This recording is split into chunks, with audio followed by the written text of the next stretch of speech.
new sciences and new technologies can always change a theory, okay? I think that, having a curious mind is definitely a good thing, because the kids will actually have that natural curiosity and seek out information, and that's something that I definitely encourage.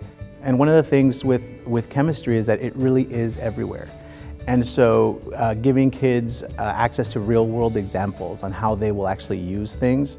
The chemistry inside your cell phone battery, is something that kind of piques their interest, and they're like, okay, I use the cell phone every day, and how that battery works is something that kind of helps them just kind of be like, oh, okay, that's interesting.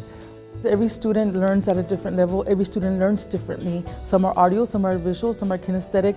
And Mr. Lozano took the time to actually learn each student's learning style, and then that's the way he would approach his teaching for that particular student. Well, I remember the last experiment that we did, we actually made s'mores. He was dividing the cookies and the chips and the marshmallows, and we had to use the candle. I think he was dividing the different properties that they had, like the solid, the liquids, and all that stuff.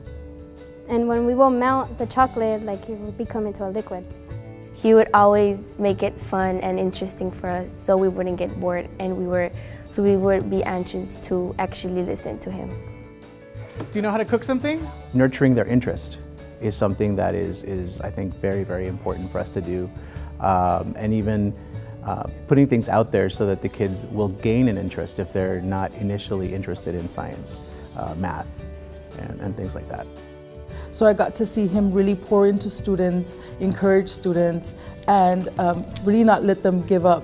The word for his students has always been muchachitos, and so that means they're his. It's not about us choosing him, it's about him choosing us. It really is, because he could go anywhere he wants, and he's here with us. So I'm very honored to have him here, and I hope he continues to want to be here in E-Level. Having a kid come up to me and say, hey, are you going to be here next year? Are you going to be here the following year? I want you to be there when I graduate.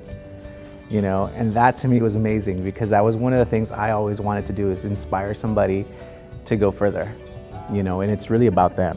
Ultimately, we want to make sure that those kids are getting the most out of their education, and that they can go on to futures that are just amazing.